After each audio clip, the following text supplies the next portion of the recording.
Hello everyone and welcome back to the weekend recap on Rabona TV. We've got derbies, we've got goals galore in Italy, and we've got a lot to cover in general, so let's go.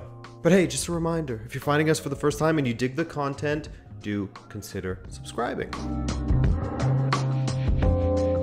Liverpool versus Brentford really was some of the most fun you can have watching football, honestly. What an insane match. I mean, this image of Frank and Klopp reacting to the stretched, chance-rife nature of this match says it all, really. Liverpool with some goals from Salah, Jota, Curtis Jones. Great strike by Jones, by the way. Even if the deflection was vital to taking it over the keeper, it was still a great strike. Credit to where it's due. At 3-2, as I was watching with my friend, at 3-2 when Salah was played in behind and he tried to dink the keeper with a cute little finish instead of just rolling it into the corner, I remember saying to my friend that I would take Salah off for that. Could have made it 4-2 and sealed it, but he tried to be a cutie pie on the pitch. And I guess the argument against taking him off would be that you'd want Salah on the field if Brentford pulled one back, which they did. And despite the flurry of chances at the end of this match, it remained at 3-3, a classic and a well-deserved point for Brentford. Manchester United had a very difficult time at home against Aston Villa this weekend, in which they had plenty of attempts, plenty of them, but the quality of them was lacking. 28 attempts with only 4 managing to make it on target, as they were taking some hero shots at times, and the approach in the attack was difficult to understand. Despite having 4 times the amount of strikes lobbed towards goal, United's expected goals was 2.27 from 28 attempts to Aston Villa's 1.46 from just 7 attempts. Aston Villa got the go-ahead goal from a set piece in which the goal was reviewed as to whether there was interference on De Gea. Didn't seem to be bothered by it, De Gea, but it was given in the end. United with a chance to level late on with a penalty, but the Emi Martinez shithousery was unrivaled. This man destroyed Yerry Mina in the Copa America with his mind games, and he seemingly got in Bruno Fernandes' head as well. Martinez was telling Ronaldo that he wanted him to take it over and over, and while him and Bruno were discussing it, and it was a brilliant move by Emi Martinez. Not only does Bruno have the pressure of Ronaldo watching him over, ready to take the next one if he misses, but he has Martinez essentially dismissing Bruno as a penalty taker, as if he wants a real challenge like Ronaldo. Incredible stuff from the keeper. Love to see that from Martinez. It provides so much entertainment. 1-0 win for Villa. Manchester City visited Stamford Bridge, staring down the barrel of a 4th loss from 4 against Chelsea since Tuchel has taken over the Blues, but it didn't happen. My goodness, were City ever good? Sure, Tuchel may have gotten some things wrong, and he shouldered the blame for it after the match, but you absolutely have to credit City for coming into Stamford Bridge and immediately being the better side of the two. Far more energy and running in them. They were smothering Chelsea in their own end, and they didn't let them out for long stretches of time.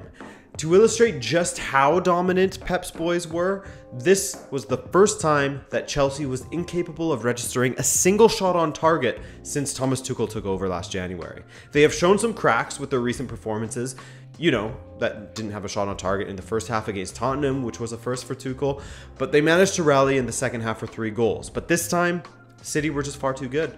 And maybe the choice from Tuchel to play with a shape that's more of a 3-5-2 with 3 central midfielders instead of those 2 players playing off of the shoulders of Lukaku in the attack, maybe that was where Tuchel went wrong. Not expansive enough. So it was a massive victory for Manchester City, and it ensured that things would be blown wide open this weekend, points-wise. Rafael Benitez managed to get Everton back on track this weekend as they hosted Norwich at Goodison Park, winning 2-0 thanks to goals from Andros Townsend and Doucouré. That's 5 goal involvements in his last 4 appearances for Townsend now across all competitions. Bit of an unexpected star under Benitez. Leicester's sluggish start to the season continued this weekend, didn't it? They found themselves 2-1 down at the half as Vardy scored 1 at each end, and they did equalize at 2-2 in the 85th minute. But they were also close to losing to Burnley as Chris Wood had a goal called back in the 95th minute. Different start from Leicester than we're used to under Brendan Rodgers. I'm more used to them starting incredibly well and then fading towards the end of the season, so perhaps they'll pull off the opposite and finish strong this season. I mean, that's just a glass half full look at things, of course. West Ham have continued with the strong performances as they are keeping within touching distance of the top teams once again. This weekend they played in Leeds and beat Bielsa's side 2-1 in what was a good match to take in. Mikel Antonio with a 90th minute winner, Declan Rice back in the squad to set it up for him. Watford and Newcastle drew 1-1, and Newcastle will be disappointed that they didn't capitalize further on their great play in that first half, as they really should have converted more than just Longstaff's 23rd minute marker. They allowed Watford to really get back into the game in the second half. They equalized and nearly found a winner very late on, but Josh King's goal was called back, so 1-1 there. Wolves got a win Sunday against Southampton in a match where Jesus Sa in goal would have been the big star for Wolves, which you don't want to hear, really. He made some great saves, in particular that double save in the second half was impressive. Of course, the feel-good moment and one of the best passages of play in this match came via Raul Jimenez, who scored his first goal since he fractured his skull last season. Fantastic goal as he had the Saints defenders on roller skates, man. Roller skates on ice. They're sliding all over the place. 1-0 Wolves. Big up Raul Jimenez, as that must have felt like an incredible weight off of his shoulders. Yesterday, we saw what would likely be pointed to as hope for the future for Arsenal. Hope in what Arteta is trying to build with this revamp of the club, this freshening up from the top down with younger players. And boy, did they ever overwhelm Tottenham throughout this match. Harry Kane and co were completely out of it for most of it, as the likes of Emile Smith-Rowe, Saka and Aubameyang thrived, Partey was strong in midfield, and Spurs looked like they didn't know what to do with the ball once they were in the attack. That's sort of been the trend in their last few matches. Goals from the aforementioned Arsenal attackers sealed the win in a first half blitz and made sure Arsenal have equaled Spurs' record thus far with 3 wins and 3 losses apiece. They had opposite records. Spurs started with 3 wins, Arsenal started with 3 losses, now they have the same record. Arsenal have finally jumped into the top 10 of the table as Liverpool sit in first with 14 points. 1 point ahead of all of Everton, Man United, Chelsea, and City. Brighton could go top today with a victory over Crystal Palace away at Selhurst Park. Well, coming into this weekend, Borussia Dortmund versus Borussia Mönchengladbach felt like it had the potential to be an absolute barn burner, and it did have that potential. But after seeing the starting lineups, it just didn't hit the same. No Royce or Haaland for Borussia Dortmund is already huge blows, as they have plenty of injuries to deal with. It's a massive credit to Adi Hutter and Gladbach for getting the win. Zakaria with what was the winner, as his attempted pass deflected perfectly back into his path. It was a perfect wall pass just inside the 18, and he made no mistake. Add in Dahoud getting sent off for Dortmund in the 40th, and it was all but settled at that point. 1-0 Gladbach, a win they desperately needed, as they were still trying to get on their feet post Rosa, and they beat their old manager as well. The motivation was certainly there for Borussia Mönchengladbach. Wolfsburg were handed their first loss of the season as Hoffenheim hit 3 past them for a 3-1 win. They conceded more goals against Hoffenheim than they had in their first 5 matches combined, which is a wild stat. The first L in Mark van Bommel's Wolfsburg career, and they had a 1-0 lead as well at one point in this one. Baku scored in the 25th to put Wolfsburg ahead, but Kramaric pulled one back before the half, and that set the stage for a strong showing in the second half from Sebastian Hoeneß's side, Baumgartner and Karadabach rounding out the 3-1 win. Bochum and Stuttgart played out a 0-0 draw. Stuttgart are now winless in 5 after kicking their season off with a win. Poor from Pellegrino Matarazzo and Stuttgart, as this match against Bochum is one where you'd expect them to get maximum points. 1-1 between Eintracht Frankfurt and the high-flying FC Köln. Köln are undefeated in 4 matches now with a win and 3 consecutive draws. Oliver Glasner having a tough time since leaving Wolfsburg for Eintracht Frankfurt, as they are still winless with 5 draws in a row. 5! Union Berlin bounced back with a 1-0 victory at home against Arminia Bielefeld, and Bayern Munich of course got a victory over Greuther Fürth, as Nagelsmann took the opportunity to sort of tinker with the 3 at the back formation with Sané and Müller playing off of the shoulders of Lewandowski. It sort of resembled a 3-4-2-1. It was a victory, but a tough one to get the full benefit of, testing against a weaker opposition, what with Pavard getting a straight red in the 48th minute when they were 2-0 up. 3-1 the final in the end though. The near perfect record for Bayern continues, with the dropped points coming from a single draw thus far. Bayer Leverkusen got another victory this weekend. That's 4 in their last 6 matches, as Florian Wirtz continues to pump up his price tag. The 18-year-old scored a well-worked and subsequently well-taken goal, as he and Frimpong played a nice 1-2 before he rolled it under the keeper. That goal made him the youngest ever Bundesliga player to score 10 goals at 18 years and 145 days. The previous holder was none other than Lukas Podolski at 18 years and 353 days. RB Leipzig demolished Hertha Hertha Berlin 6-0 this weekend as the pain continues for Hertha, man. That was their second 5-goal-plus drubbing of the season after Bayern beat them 5-0 at the end of September. And Kunku was causing problems all over the place for Leipzig, grabbing 2 goals and an assist to take Leipzig up to 10th in the table. Bayern lead Leverkusen by 3 points. Wolfsburg are also on 13, while Dortmund and Freiburg sit in 4th and 5th, respectively. The kings of drawing matches, Villarreal, went up against Real Madrid this weekend, and as form would suggest, Villarreal were able to hold Real Madrid to a draw. Vinicius and Benzema both failed to convert some great goal-scoring opportunities, but still, 5 wins and 2 draws from Ancelotti to start with Real really isn't that bad, is it? Another La Liga match day, another player sent off for arguing with a referee. Just like João Felix, Thomas Delaney got 2 yellows within seconds of each other. He must have said that the ref was loco, along with the sarcastic claps. La Liga referees don't take no shit, man. Delaney is finding that out now. But Sevilla still managed to hang on for the win. In fact, they still managed to double their lead late on via Rafa Mir, 2-0. It looked like Valencia were heading for their 3rd straight loss as they were losing 1-0 to Athletic Club at home. They had Maxi Gomez sent off in the 82nd, but still managed to get an equalizer in the 95th minute. Marcos de Souza with the goal, and Bordalás will hope that gets them back on track here. One of the best matches in Spain was undoubtedly Mallorca hosting Osasuna. Mallorca has been doing great things in their return to the top flight, and this weekend was no exception, despite losing 3-2, as this was a wild one, man, and the heartbeats would have quickened. They would have been racing in the 95th minute when Rodriguez thought he had won a penalty for Mallorca, but in the end it was called back. 3-2 Osasuna, what a wild match. Atletico Madrid put in an absolutely stinky, smelly performance away to the formerly pointless Deportivo Alavés. As you can guess, they are no longer pointless this season, as an early strike from La Guardia in the 4th minute was enough for Alaves to not only get 1 point, but 3! Atletico with some struggles in the attack once again. They've only scored 9 goals in 7 matches. Compared to Real Madrid, they've scored 12 less. Though Real is the extreme example, but they've still scored 3 less than Valencia, which I never would have predicted of a Bordalás side coming into this. Bordalás' side outscoring Simeone's. Crazy. We finally can speak of Barcelona in the weekend recap. Culers will be happy to hear, and this time we get to speak of them following their big 3-0 win against Levante at home. This was huge for Koeman and his side, given their uninspired draw with Cadiz midweek, which came after their uninspired draw against Granada last Monday, I should say.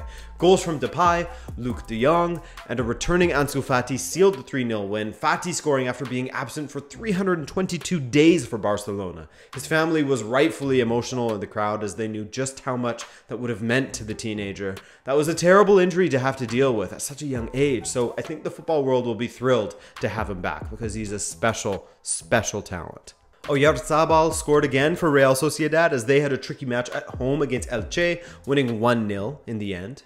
Hello everyone, Editor Adrian here to save the day because a lot of the matches weren't finished by the time that I had actually filmed yesterday. So, the only one that was missing really was Real Betis versus Getafe, in which Real Betis have won once again. They are on quite the run, aren't they? 4 matches unbeaten, 3 wins, 1 draw in that stretch, 2-0 over Getafe. And that actually takes them up to 7th place in the table on 12 points, the same as Barcelona. Real Madrid are still your leaders on 17, Real Sociedad on 16, just 1 point behind them. Doing excellently, aren't they? Sevilla in 3rd and Atletico in 4th, both on 14 points apiece.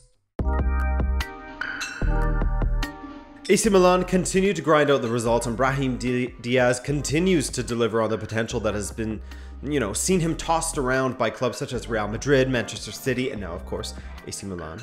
But before he scored what was the winner for AC Milan, Kululu set up Daniele Maldini to score his first for Milan, thus cementing the Maldini-Milan legacy even further. 3 generations have played for and scored for the Rossoneri. Daniele Verde nearly ruined the party for AC Milan with his 80th minute equalizer, but as mentioned, Brahim Diaz scored in the 86th with what was the winner, 2-1 there.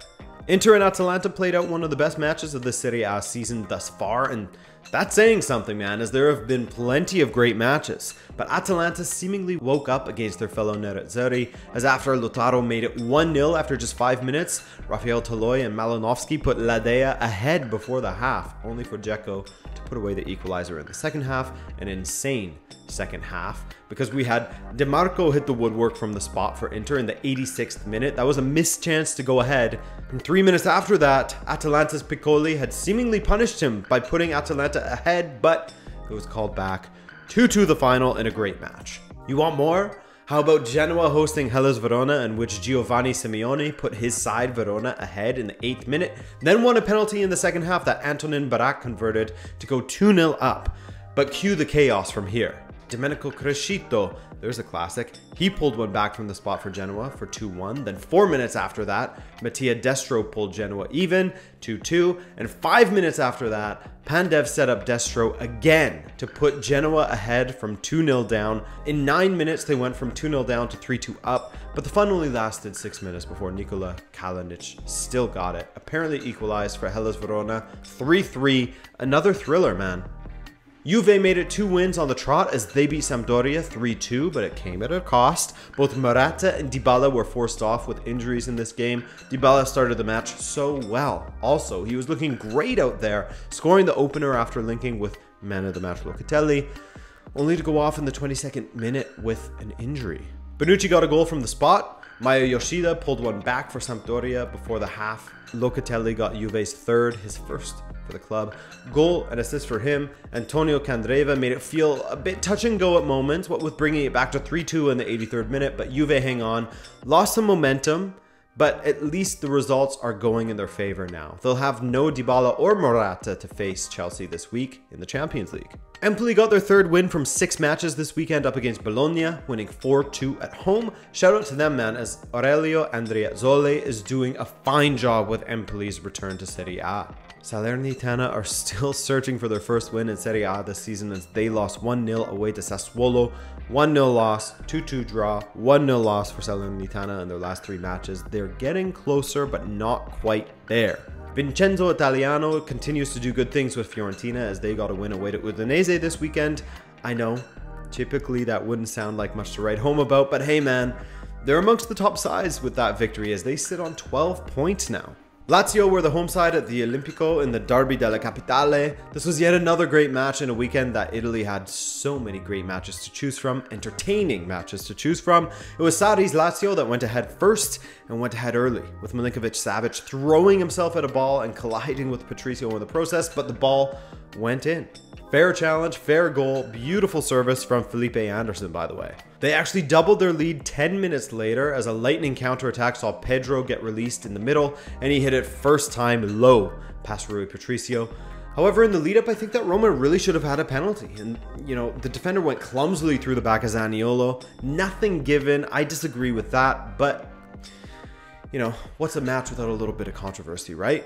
Great work from Immobile, all the same. He was very good. Couldn't find his own goal in this match, but a couple of assists. Roma responded via Ibanez with a near-post flicked header, only for Lazio to double their deficit with a goal from Felipe Anderson in the second half.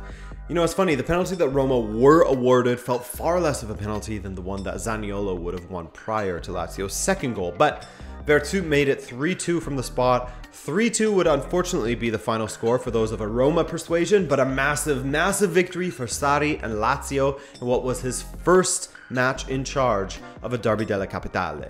Venezia versus Torino is playing today, but last night, after I had filmed, Napoli wrapped up their match against Cagliari, and Cagliari are not finding any joy out there, aren't they? They are sitting on 0 wins from their first 6 matches, but Napoli, completely different outcome for them. They are on 6 wins from their opening 6 matches. Spalletti ball is absolutely taking hold in Napoli, which is great to see. You know, 16 goals scored, 2 scored against. That is an excellent record. They have the best defense in the entire league, better than AC Milan, 1 better than AC Milan.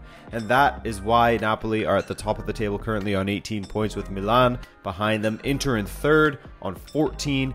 AS Roma are on 12 alongside Fiorentina, and Lazio and Atalanta are just behind them on 11 apiece.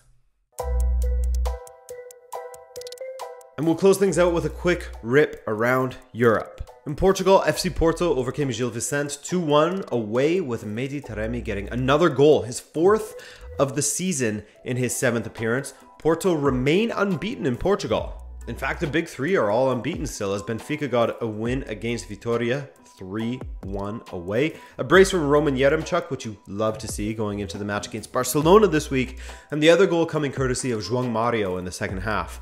The great starts from him and Rafa continue, as Rafa set him up on that one.